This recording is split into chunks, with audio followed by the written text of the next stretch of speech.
రోజు ఈ క్రిస్మస్లో మీరే తోడేయండి.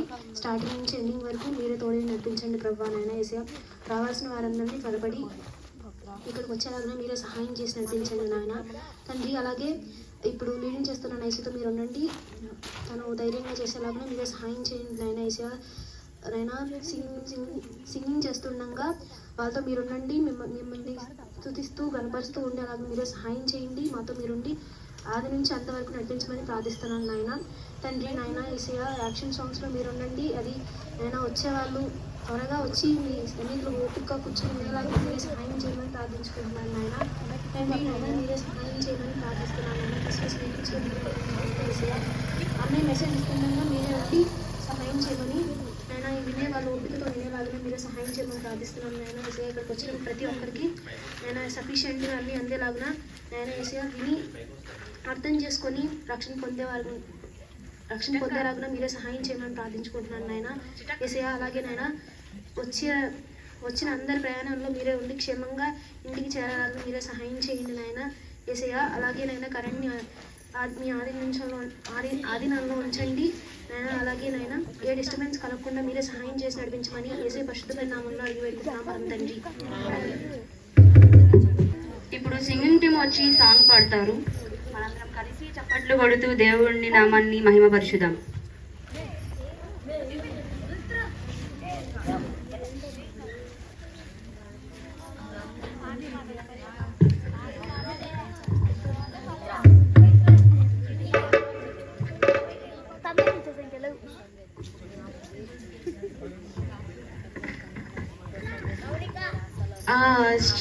ఆశ్చర్యమైన ప్రేమ కల్వరిలో నీ ప్రేమ, మరణము కంటే బలమైన ప్రేమది, నన్ను జయించే నీ ప్రేమ, మరణము కంటే బలమైన ప్రేమది, నన్ను జయించే నీ ప్రేమ.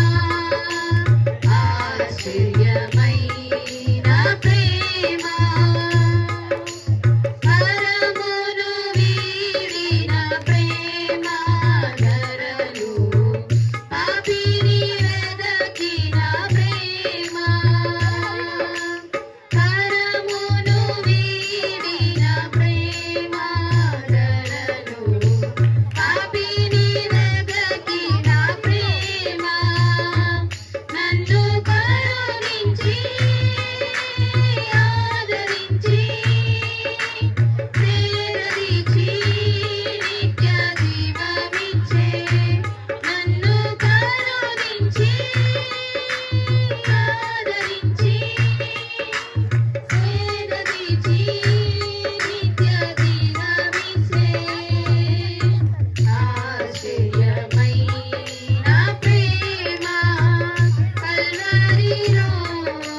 Sisters, thank you. సిస్టర్ కృప గారు వచ్చి సాంగ్ పాడతారు. ఒక చరణం ఒక పల్లవి మట్టికే పాడండి. రిమైనింగ్ వారికి అవకాశం ఇవ్వండి. సుధా మధుర కిరణాల అరుణోదయం, కరుణామయుని శరణ తరుణోదయం. సుధా మధుర కిరణాల అరుణోదయం, కరుణామయుని శరణ తరుణోదయం. తెర మరుగు హృదయాలు వెలుగైనవి, తెర మరుగు హృదయాలు వెలుగైనవి. మరణాల శరసాల మరుగైనది, మరణాల శరసాల మరుగైనది. సుధా మధుర కిరణాల అరుణోదయం, కరుణామయుని శరణ తరుణోదయం. దివిరాజుగా భువికి దిగినాడని, రవిరాజుగా ఇలలో దిగినాడని. దివిరాజుగా భువికి దిగినాడని, రవిరాజుగా ఇలలో దిగినాడని. నవలోక గగనాలు తెరిచాడని, నవలోక గగనాలు తెరిచాడని. పరలోక భువనాలు పిలిచాయని, పరలోక భువనాలు పిలిచాయని. ఆరని జీవన జ్యోతిగా వెలిగే తారకటొచ్చింది, పాడే పాటల పశువుల సాలకు ఊయల వేసింది. ఆరని జీవన జ్యోతిగా వెలిగే తారకటొచ్చింది, పాడే పాటల పశువుల సాలకు ఊయల వేసింది. ఆ జన్మమే ఒక మర్మము, ఆ బంధమే అనుబంధము. ఆ జన్మమే ఒక మర్మము, ఆ బంధమే అనుబంధము. సుధా మధుర అరుణోదయం, కరుణామయుని శరణ తరుణోదయం. సుధా మధుర కిరణాల అరుణోదయం, కరుణామయుని శరణ తరుణోదయం.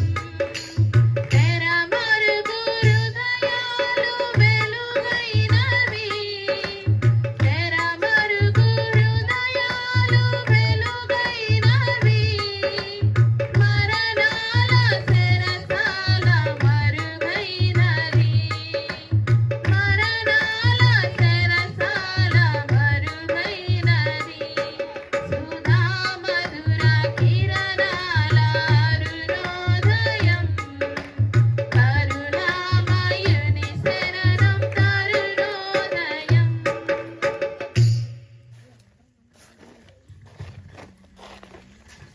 Thank you sister, thank you.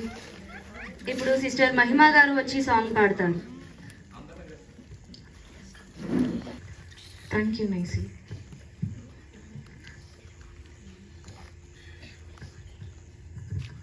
ప్రభు యేసు నామమే శరణం, దినమెల్ల చేసేద స్మరణం. ప్రభు యేసు నామమే శరణం, దినమెల్ల చేసేద స్మరణం.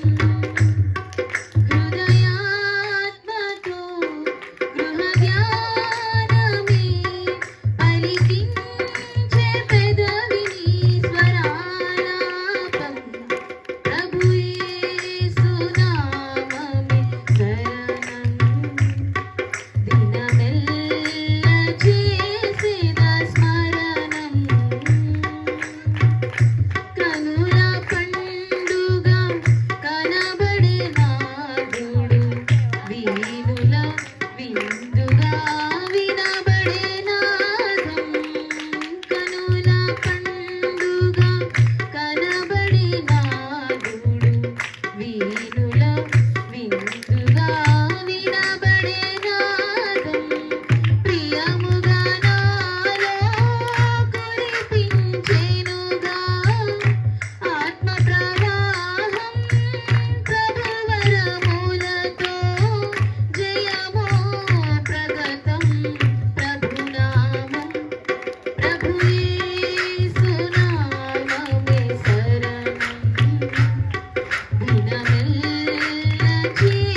కాంతి గుండెలో వెలిగించెనుగా రాతి గుండెను కరిగించగనే కాంతి గుండెలో వెలిగించెనుగా ఉదయించెను నా యేసు ప్రభావం హృదయపు గానం యేసుని నామం స్తోత్రం స్తోత్రం స్తుతి స్తోత్రం ప్రభు యేసు నామమే శరణం దినమెల్ల చేసేద స్మరణం హృదయాత్మతో గుహధ్యానమే పలికించే పెదవిని స్వరాలాపం ప్రభు యేసు నామమే శరణం దినమెల్ల చేసేద స్మరణం. Thank you sister, thank you. ఇప్పుడు సింగింగ్ టీం వచ్చి సాంగ్ పాడతారు. మనందరం కలిసి చప్పట్లు కొడుతూ దేవుని నామాన్ని మహిమపరచుదాం. ముఖ్య గమనిక, పాడేవారందరూ పల్లవి ఒక చరణం మట్టికే పాడండి, వేరే వాళ్ళకి అవకాశం ఇవ్వండి. హృదయం వెలిగించు దేవా నీ కొరకు ప్రకాశించునట్లు హృదయం వెలిగించు దేవా నీ కొరకు ప్రకాశించునట్లు మండుచు ప్రకాశించెదం రక్షణ వార్తను చాటించెదం మండుచు ప్రకాశించెదం రక్షణ వార్తను చాటించెదం హృదయం వెలిగించు దేవా నీ కొరకు ప్రకాశించునట్లు మారు చీకటిలో కాంతి రేఖవలె అన్యజనములలో ప్రభుని కార్యములు మారు చీకటిలో కాంతి రేఖవలె అన్యజనములలో ప్రభుని కార్యములు అనుదినం సాధించెదం అవనికి వెలుగు యేసేనని అనుదినం సాధించెదం అవనికి వెలుగు యేసేనని హృదయం వెలిగించు దేవా నీ కొరకు ప్రకాశించునట్లు పండిన పొలములలో కోత మాటలను ఎండిన బ్రతుకులలో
బ్రదర్ రాంబాబు గారు వచ్చి క్రిస్మస్ గ్రీటింగ్ కొరకు ప్రేయర్ చేస్తారు.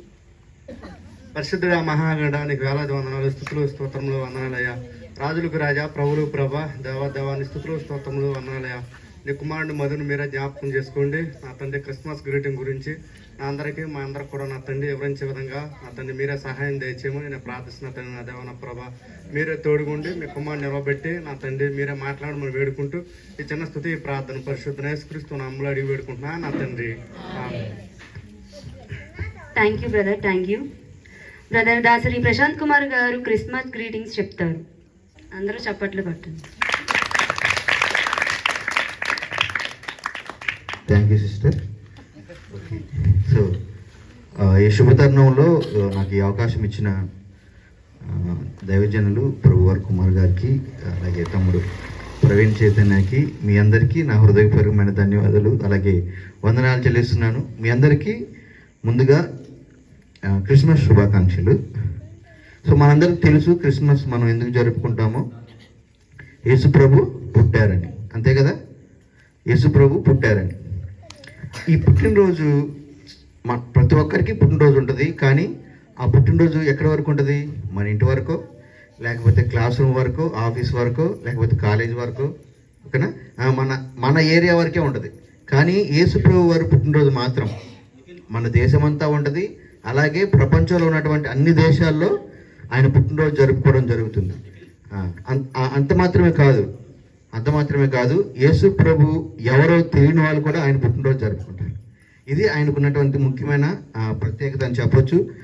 యేసు ప్రభు వారికి ఉన్నటువంటి ఇంకొక ప్రత్యేకత ఏంటి అని అంటే అందరికీ పుట్టినరోజు ఉంటుంది, మరణించిన రోజు ఉంటుంది. కానీ యేసు ప్రభు వారికి ప్రత్యేకమైన రోజు ఉంటుంది. ఏంటిది అది? పునరుద్ధానం, రిజరెక్షన్, తిరిగి లేచిన రోజు. ప్రపంచంలో చాలామంది చనిపోయారు కానీ, చాలామంది పుట్టారు కానీ, చాలామంది చనిపోయారు కానీ, తిరిగి లేచిన వారు ఒకే ఒకడు, ఆయనే యేసుక్రీస్తు ప్రభువుల వారు. ఒకసారి ఆయనకి ఒక్కసారి చప్పట్లు కూడా. దేవుని నామానికి మహిమ కలుగును గాక. చాలామంది నేను 3వ రోజు లేస్తా, నేను లేచి చూపిస్తా, నేను కూడా బ్రతుకుతా, నేను కూడా దేవుణ్ణి అన్నవాళ్ళు చాలామంది ఉన్నారు. కానీ లేచి చూపించింది ఒకే ఒకరు, ఆయన యేసుక్రీస్తు ప్రభువుల వారు. ఈ క్రిస్మస్ సందర్భంగా మనం చాలా వేడుకలు చేస్తాం. ఈ విధంగా ఇంత గ్రాండ్గా, ఇంత వెల్ ఆర్గనైజ్డ్గా ప్లాన్ చేసిన మీరంతా యేసు ప్రభు వారి పుట్టినరోజుని ఇంకా ఎక్కువ మందికి తెలిసేలా చేయడం కోసం, అలాగే మీరు సంతోషంగా ఉంటూ అనేక మందిని సంతోషంగా ఉంచాలనే ఉద్దేశంతో ఇంత ఆర్గనైజ్డ్గా, ఇంత ప్రిపేర్ చేసి ఈ కార్యక్రమాన్ని జరిపిస్తున్నారు. అయితే మనం మన ఇంట్లో కూడా కొన్ని జరిగిస్తూ ఉంటాం. ఇల్లు కడుక్కోవడం కావచ్చు, స్టార్ పెట్టడం కావచ్చు, కొన్ని సందర్భాల్లో మనం కేక్ కూడా కట్ చేస్తాం, డెకరేషన్ చేస్తాం, చాలా చేస్తాం. ఇదంతా దేనికి అంటే యేసు ప్రభు పుట్టినరోజు, క్రిస్మస్, దాన్ని ఘనంగా జరుపుకోవాలి, ఒక పండగగా జరుపుకోవాలి అనే ఉద్దేశంతో చేస్తాం.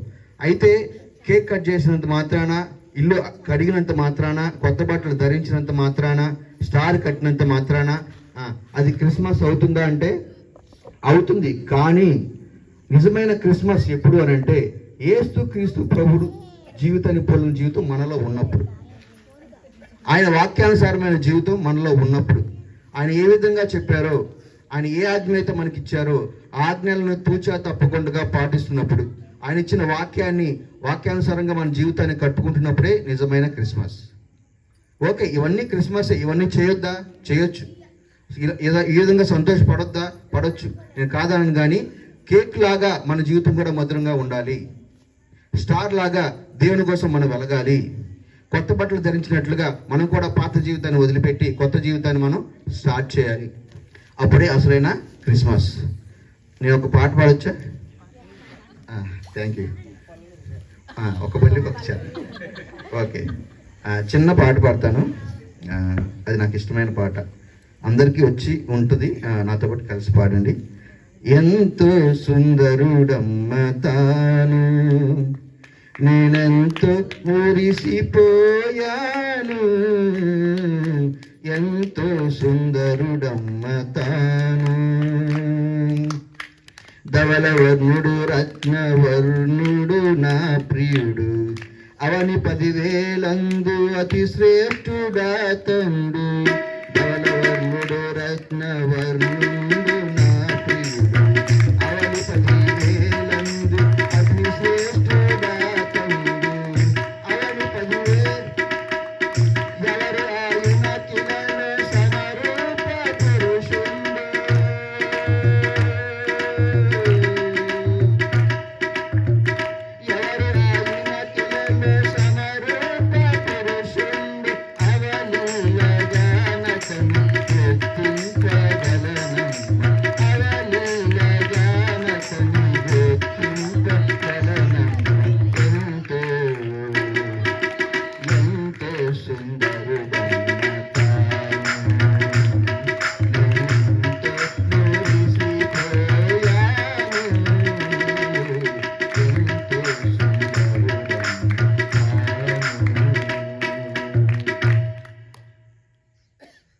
ఆయన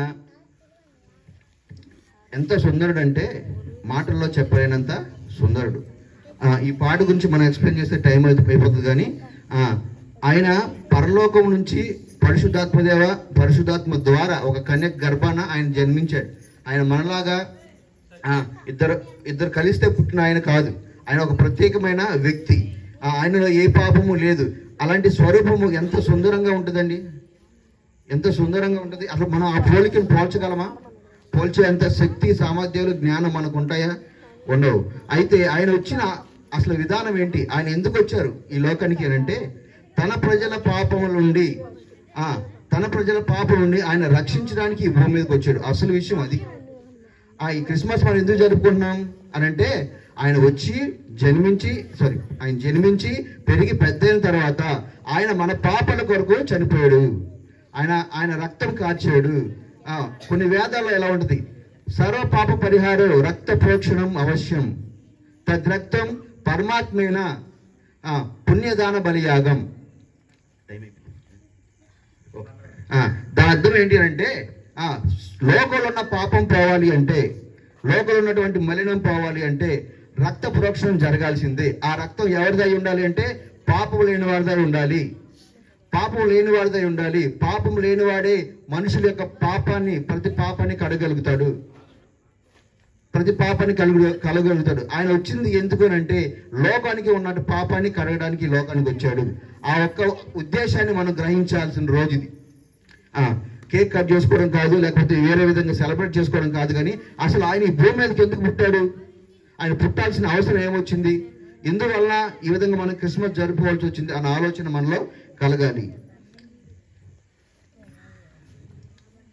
ప్రభు గురించి ఆయన పుడతాడు అని ఆయన పుట్టక ముందే 700 సంవత్సరాల క్రితమే కొంతమంది ప్రవక్తలు ముందుగానే ప్రవచించారు. 700 సంవత్సరాల క్రితమే ఒక కన్యక గర్భం ధరిస్తుంది, ఆయన కుమారుడు పుడతాడు, ఆయనకి ఇమ్మానుయేల్ అని పేరు పెడతారు, యేసు అని పేరు పెడతారు. యేసు అనగా రక్షకుడు. అలాగే యెషయా గ్రంథంలో కావచ్చు, మీకా గ్రంథంలో కావచ్చు, హోషేయ గ్రంథంలో కావచ్చు, ఇవి ఏదో తాత్కాలికంగా అప్పటికప్పుడు జరిగింది కాదు. దేవుడు ముందుగానే నిర్ణయించాడు, లోకంలో పాపం ఉంది, ఆ పాపాన్ని కడగాలి. ఆ పాపాన్ని కడగాలంటే ఓం భీం భీం బుష్ అంటే పోద్దా? నోటి మాట ద్వారా సృష్టి అంతని కలిగించాడు.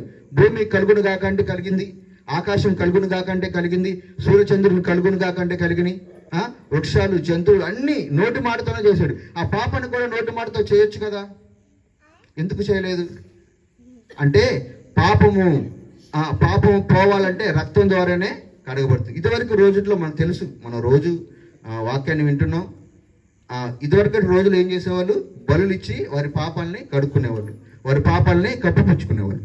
అయితే లోకం అంతటి పాపం ఒకేసారి తీసేయాలి, ఇలా బలులు కాదు, నేను బలి కోరేవాడిని కాదు, నాకు వారి హృదయాలు కావాలి, మారిన జీవితాలు నాకు కావాలి అనే ఉద్దేశంతో దేవుడు ఒక ఉన్నతమైన ఆలోచన చేసి తన ప్రియ కుమారుడిని ఈ లోకానికి పంపించి, ఈ భూమి మీదకి పంపించి, ఆయన ఉన్నతమైన ఉద్దేశాన్ని, ఆయన ఉన్నతమైన ప్రేమను మన పట్ల నెరవేర్చడానికే ఈ బలియాగం జరిగించారు.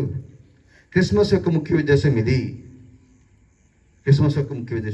అసలు యేసు ప్రభుని ఎందుకు నమ్మాలయ్యా? యేసు ప్రభు ఒక్కడే దేవుడు ఎందుకు అయ్యాడు? దేవుడు అనేవాడు మహాశక్తిమంతుడై ఉండాలి. దేవుడు అనేవాడు భూత భవిష్యత్తు వర్తమాన కాలాలను తెలిసిన వాడై ఉండాలి. దేవుడు అనేవాడు సృష్టిని సృష్టించిన వాడై ఉండాలి. దేవుడు అనేవాడు సంహరించడానికి శక్తిమంతుడై ఉండాలి. సంహరించడం అంటే, శక్తిమంతుడు అంటే ఏంటి? 10 మందిని చంపినోడు, 4 కొట్టినోడు శక్తిమంతుడు కానే కాదు. అలాంటి వాళ్ళు చాలా మంది ఉన్నారు. మనం డైలీ చూస్తాం, చాలా మంది చనిపోతున్నారు, చాలా మంది చంపేస్తున్నారు, చాలా మంది కొట్టుకుంటున్నారు. అంత మాత్రం చేత వాళ్ళు శక్తిమంతులా? కాదు. దేవుడు అనేవాడు మహాశక్తిమంతుడు ఎందుకు అయ్యాడు అంటే, మరణాన్ని సైతం, ప్రపంచంలో ఉన్నటువంటి భయం ఏంటి అని అంటే మరణం. అమ్మో నేను చచ్చిపోతానేమో, నేను చచ్చిపోతాను, ఆ మరణ భయాన్ని ముందుగా పోగొట్టాలి. ఆ మరణ భయం దేవుడు అనేవాడికి ఉంటుందా? చనిపోయేవాళ్ళు అనుకుంటే దేవుడికి మరణ భయం ఉంటుందా? ఉండనే ఉండదు. దేవునికి మరణం అనేది లేదు. ఆయన నిన్న, నేడు, రేపు నిరంతరం జీవించి ఉన్నవాడు. మరణాన్ని జయించినవాడు యేసు ప్రభు వారు ఒక్కరే. ఆమె చెప్తారా? చెప్పండి కొడుతూ ఒకసారి. దేవుని నామానికి మహిమగా ఉంది. మరణాన్ని జయించి లేచిన వాడు యేసు ప్రభు తప్ప ఇంతవరకు ఎవరూ లేరు. దానికి సాక్ష్యాలు ఉన్నాయి, ఆధారాలు ఉన్నాయి, చాలా ఉన్నాయి. కానీ స్టేట్మెంట్ ఇచ్చారు, నేను 3వ రోజు లేస్తాను. నేను బ్రతుకుతాను, నేను దేవుడిని స్టేట్మెంట్ ఇచ్చిన వాళ్ళు ఉన్నారు, కానీ వాళ్ళు చనిపోయి మట్టిలో కలిసిపోయారు. యేసు ప్రభు వారిలాగా మరణించి తిరిగి లేచి మరలా పైకి వెళ్తున్నాను, పునరుద్ధానం అవుతున్నాను, మరలా నేను వస్తాను, మిమ్మల్ని తీసుకెళ్తాను అని ధైర్యంగా చెప్పిన వారు ఈ లోకంలో యేసు ప్రభు వారు ఒక్కరే. యేసు ప్రభు వారు ఒక్కరే. అసలు ఈ చావు తర్వాత ఏంటి జీవితం? నిత్య జీవమా నరకమా? ఎవరు చూసి వచ్చారండి?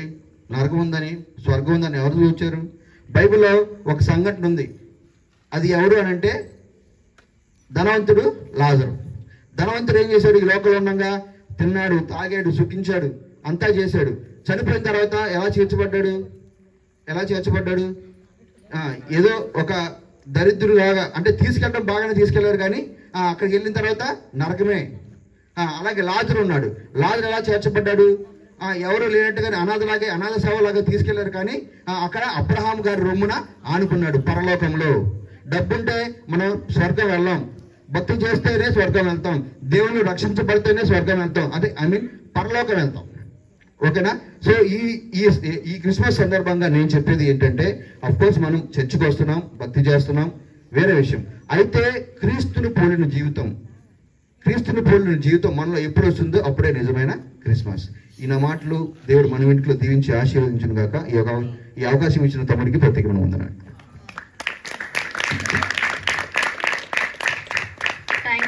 Thank you. తెలుసుకున్నారు ఇప్పుడు క్రిస్మస్ అంటే ఏంటిది?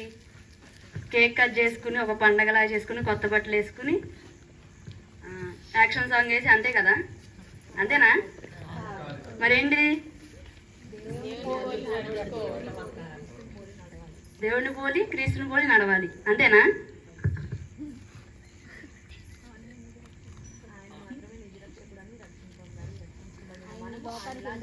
అసలు ఈ లోకానికి ఎందుకు వచ్చాడు ఆయన?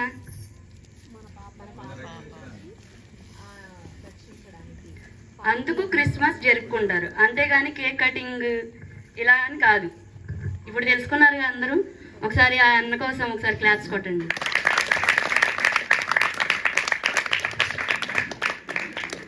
థ్యాంక్ యూ అన్నయ్య. ఇప్పుడు మన మధ్యలో ఒక యాక్షన్ సాంగ్ ఉంది, 2.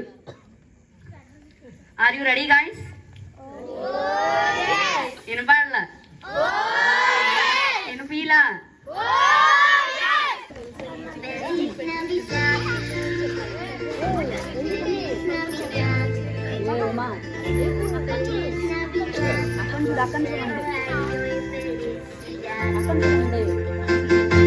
Feliz Navidad. Feliz Navidad.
Searching for an answer.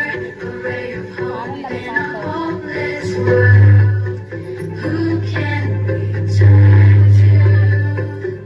Where is our rescue? There is someone, he's the answer, he's the light and he'll light the way. His name is Jesus, and he came to save us. He is the light, light, light, light of the world, and he shines all over the earth, shining bright, bright, bright. He is the light of the world. He is the light, light, light, light of the world, and he shines all over the earth, shining bright, bright, bright. He is the light of the world.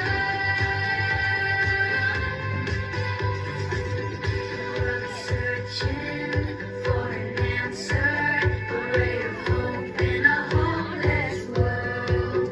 Who can we turn to? Where is our rescue? There is someone, he's the answer, he's the light and he'll light the way.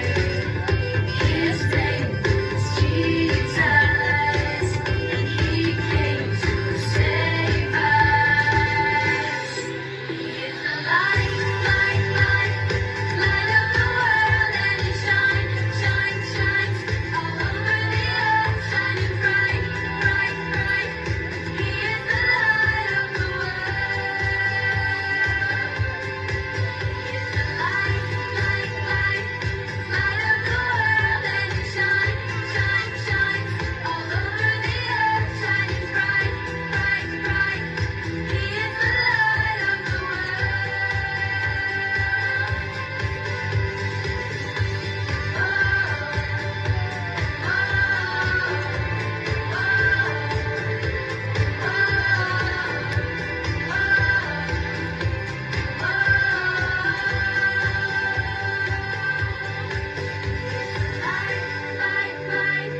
light of the world, and he shines all over the earth, shining bright, bright, bright.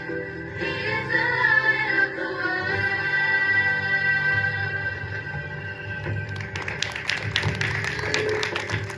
Thank you, sister and brothers, for your meaningful dance.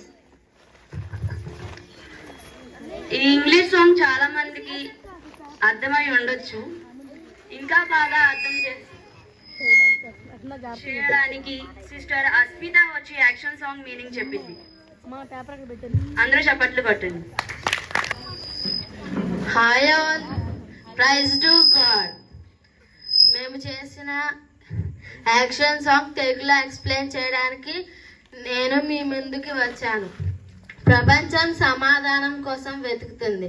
నిరాశలోకంలో ఆస్కిరణంగా ఎవరైనా కనిపిస్తారా? ఎవరిని అడుగుదాం? మాకు రక్షణ ఎక్కడ దొరుకుతుంది? అప్పుడు తెలిసింది, ఎవరో ఉన్నారు. ఆయన మనకు రక్షణ సమాధానాన్ని ఇస్తారు. ఆయన ఎవరో కాదు, ఆయన పేరు యేసు.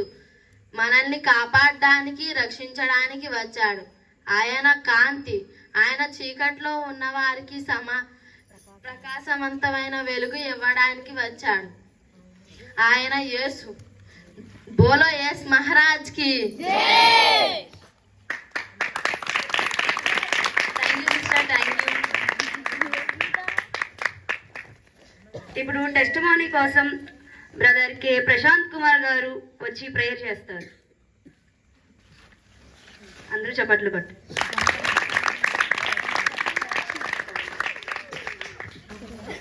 పరిశుద్ధండ్రి, సర్వాధికారి, ఇప్పటివరకు మీరు ఎక్కలు కాచి భద్రపరిచిన మా తండ్రి, నీకు స్తోత్రములు, వందనములు ప్రభా. నాయన ఆరంభరాత్రి నుండి ఇప్పటి వరకు మీ నామానికి మహిమకరంగా జయకరంగా జరిగించిన మా తండ్రి, నీకు స్తోత్రం ప్రభా.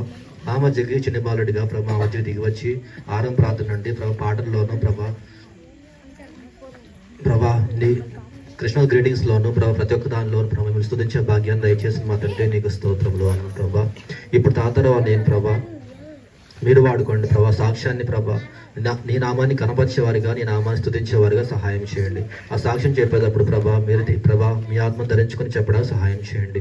మీ కార్యం జరిగించమని, అలాగే తండ్రి జరగనే అన్న ప్రతి ఒక్క కార్యక్రమాన్ని ముగింపు వరకు ప్రభా మీ నామానికి మహిమకరంగా జయకరంగా జరిగించమని, ఘనత మహిమ కీర్తి ప్రభావాలు పొందుకోమని త్వరగా వచ్చున్న వాళ్ళైనా వేసే పరిశుద్ధ నామాలు అడిగేడు మనుషున్న మా పరమ తండ్రి.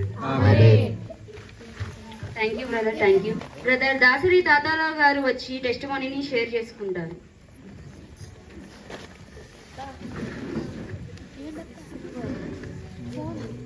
క్లాప్స్ కొట్టండి.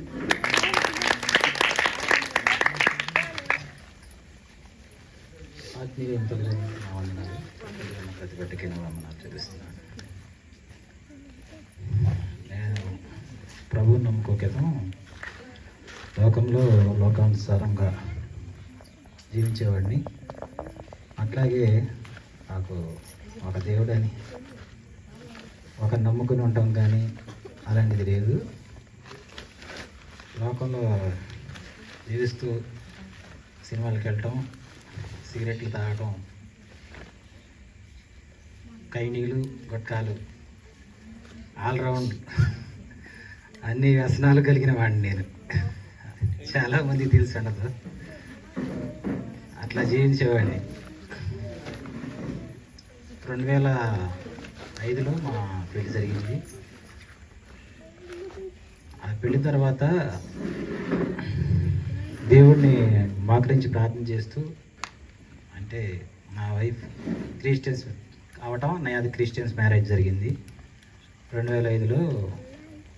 తాను ప్రార్థన చేసుకుంటూ ఒక సబ్జెక్ట్ మీద ప్రార్థన చేస్తూ ఏడుస్తూ ఉండగా నేను కూడా నా వంతుగా నేను కూడా ఈయనెవరో అంతగా తెలీదు, అయినప్పటికీ నేను మోకరించి ప్రభువా నేను ఇది అడుగుతున్నాను, చేస్తే నీ సన్నిధికి వస్తా అనుకుని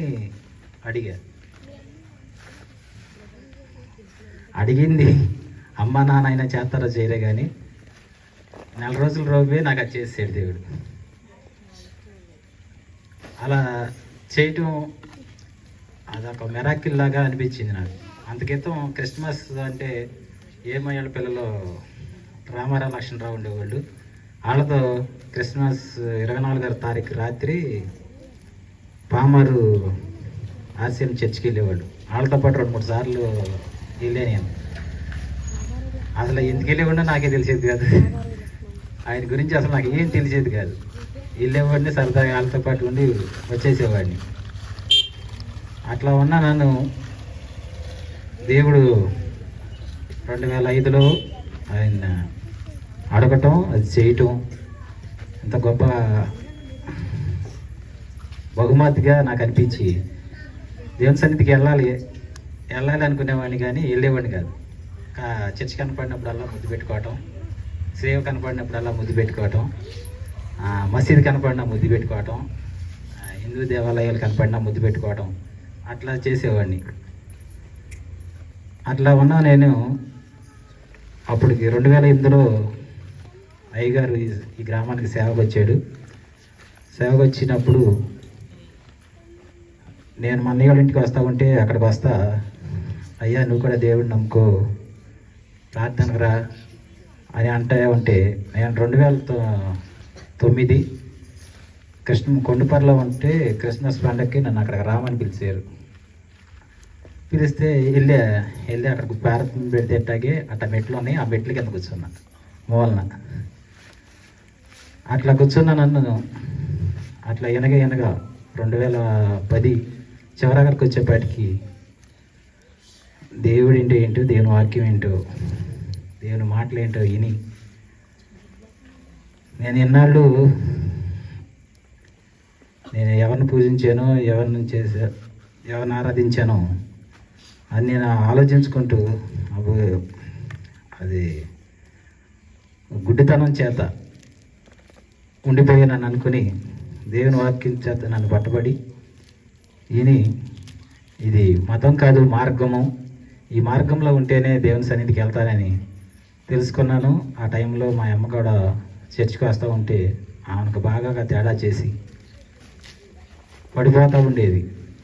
పడిపోయే టైంలో మా అమ్మ చనిపోతే దేవుని సన్నిధికి పరలోకానికి వెళ్ళదేమోనని ప్రార్థన చేసుకుంటూ నేను రక్షణ పొందాలి, రేపటి దినం నాది కాదు ఈ దినమే నాదేనమని 3 రోజులు ప్రార్థనలో ఉండి నేను మా అమ్మ మా యొక్క దేవుని రక్షణ పొందాం. ఆ రోజు నుంచి ఈ రోజు వరకు నేను ఎక్కడ ముద్ర పెడతాం కానీ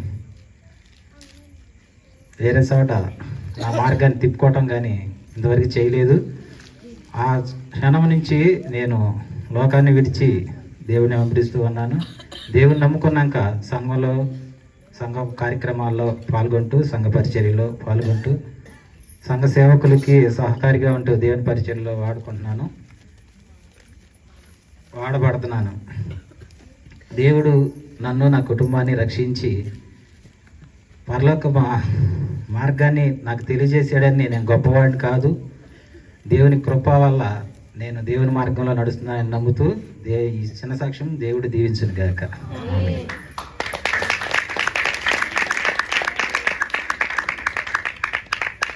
thank you brother, thank you. ఇప్పుడు మన మధ్యలో ఒక స్పెషల్ సాంగ్ ఉంది. Welcome guys.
చాలా కష్టపడి నేర్చుకున్నారు.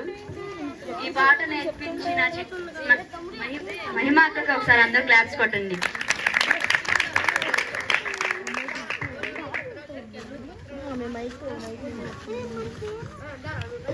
ఇప్పుడు సిస్టర్ శ్రావణి గారు వచ్చి సాంగ్ పాడతారు. నీలోనే ఆనందం నా దేవా, నీలోనే నాకు జీవం, నీలోనే ఆనందం నా దేవా, నీలోనే నాకు జీవం, నిన్న నేడు నిరంతరం మారని దేవా, నిన్న నేడు నిరంతరం మారని దేవా, ఈ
సెక్షన్కి వచ్చేసాం.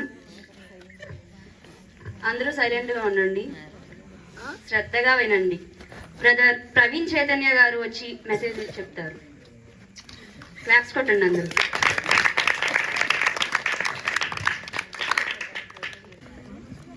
కాసేపు దేవుని వాక్యాన్ని మనం విందాం.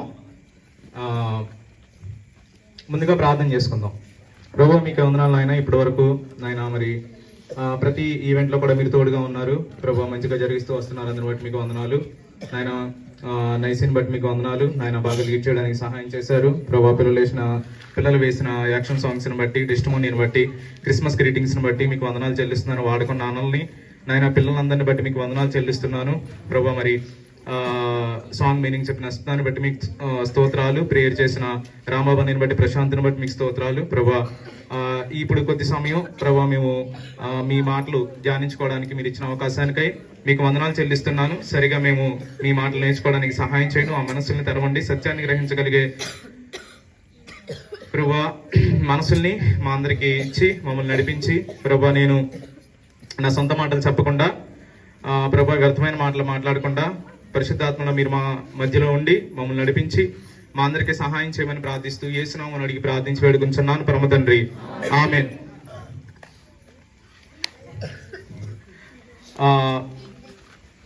ఈయన కనపడట్లేదు, లైటింగ్ అంతా మనకే పెట్టుకున్నాం. ఆయన పేరేంటి? Doctor B R Ambedkar.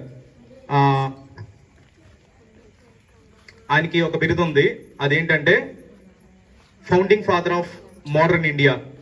ఆధునిక భారతదేశానికి ఫౌండేషన్ వేసిన వాళ్ళల్లో ఆయన ముఖ్యుడు. ఆయన పేరేంటి? Doctor B R Ambedkar. 25 ఆధునిక భారతదేశం అంటే ఏంటి? ఆధునిక భారతదేశం కంటే ముందే ఉన్నట్టు ఒకవేళ మనం ఆలోచిస్తే ప్రాచీన భారతదేశం ఉన్నట్టు. ఆధునిక అంటే కొత్త అని అర్థం. కొత్త భారతదేశం, ఆ తర్వాత పాత భారతదేశం. అంతకు ముందు అంటే పాత భారతదేశంలో ఏదో ఒక ఫౌండేషన్ ఉంది, దాన్ని మార్చడానికి చాలా కృషి చేశాడు. కాబట్టి ఈయన్ని founding father of the modern India అని అన్నారు. ఇప్పుడు 25 డిసెంబర్ మనకు వచ్చిందంటే మనకి గుర్తుకొచ్చే మొట్టమొదటి అంశం ఏంటి? మన అందరికి ఎవరికైనా సరే క్రిస్మస్. మనకే కాదు, క్రిస్టియన్స్కే కాదు, నాన్ క్రిస్టియన్స్కైనా సరే, హిందూస్కైనా, ముస్లిమ్స్కైనా, బుద్ధిస్టులకైనా, జైన్లకైనా, ఎవరికైనా సరే డిసెంబర్ 25 వచ్చింది అని అంటే కనుక ఖచ్చితంగా నోటెడ్ అయిపోయింది ఒకటి ఉంది. ఏంటది? క్రిస్మస్. అదే రోజు చరిత్ర కొద్దిగా తెలిసి అవగాహన ఉన్న ఎవరికైనా సరే ఇంకో విషయం కూడా జరిగింది. ఏంటి అనంటే, బాగా చదువుకుని మనం కొనియాడుతున్న ఈ వ్యక్తి, మనం ఎంతో గౌరవించే ఈ వ్యక్తి, ఏ వ్యక్తి? డాక్టర్ అంబేద్కర్. ఆయన ఒక పని చేశాడు. ఏం చేశాడు అనంటే ఒక పుస్తకాన్ని కాల్చాడు. ఆయన ఒక పుస్తకాన్ని కాల్చేశాడు. చదువుకునే వాళ్ళు ఎవరైనా కానీ కాళ్ళకి పుస్తకం తగిలితే ఏం చేస్తారు? వెంటనే ఎలా అనుకుంటారు. ఎందుకని? అయ్యో పాపం తగిలిద్ది, చదువు రాదు అని చెప్పి. అలాంటిది ఇంత చదువుకున్న వ్యక్తి, ఎన్నో డిగ్రీలు ఉన్న వ్యక్తి ఏం చేశాడు అనంటే ఒక పుస్తకాన్ని కాల్చాడు. ఆ పుస్తకం చాలా మంది మనకు తెలుసు. ఏంటి ఆ పుస్తకం పేరు? మనుస్మృతి లేకపోతే మనుధర్మ శాస్త్రం అని అంటారు. యాదృచ్ఛికంగానో ప్రీ ప్లాన్డ్ గానో ఎలా జరిగిందో తెలియదు, కానీ ఒక పుస్తకం మాత్రం అగ్నికి ఆహుతి అయింది. ఆ పుస్తకం పేరేంటి అనంటే మనుస్మృతి. ఎందుకు కాల్చాడు అంత చదువుకున్న వ్యక్తి? అంత అవసరం ఏమొచ్చింది? ఆ ధర్మశాస్త్రంలో ఏముంది?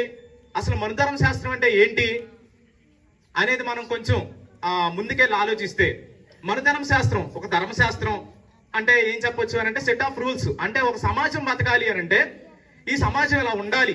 ఫర్ ఎగ్జాంపుల్ మనకి ఒక సమాజం మంచిగా బ్రతకాలనుకోండి, సుఖశాంతులతో బతకాలనుకోండి, ఎలాంటి రూల్స్ ఉంటే బాగుంటాయి? మనకు నచ్చినట్టుగా ఉంటే బాగుంటుందా సమాజం? ఇప్పుడు నాకు 10 పెళ్లిళ్ళు చేసుకోవాలని ఉంది, పెళ్లి చేసుకున్న తర్వాత 10 మందితో తిరగాలని ఉంది, బాగుంటుందా సమాజం? చాలా అస్తవ్యస్తంగా ఉంటుంది. కాబట్టి రూల్స్ అనేవి ఎలా ఉండాలి అని అంటే అందరికీ అనుకూలంగా. దాన్నే ఏమంటారు అని అంటే నైతిక విలువలు అని అంటారు. నైతిక విలువలను బట్టి ఒక న్యాయ చట్టం రూపొందిద్ది.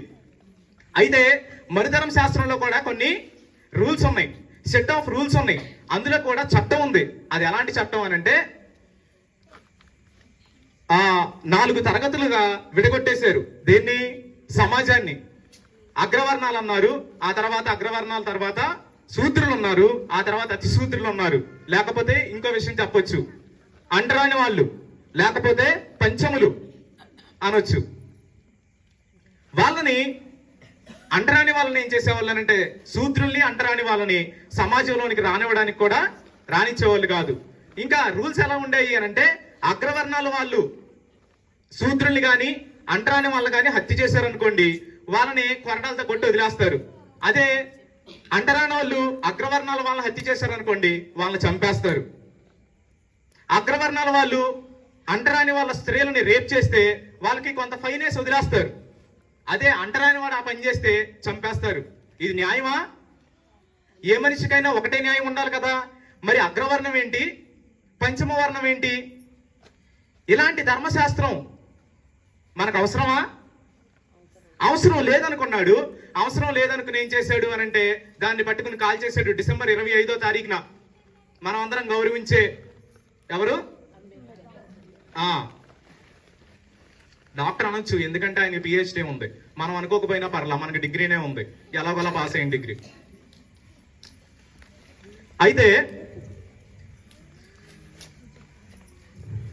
దేశాన్ని ఎదిరించే అంత ధైర్యం ఎక్కడి నుంచి వచ్చింది?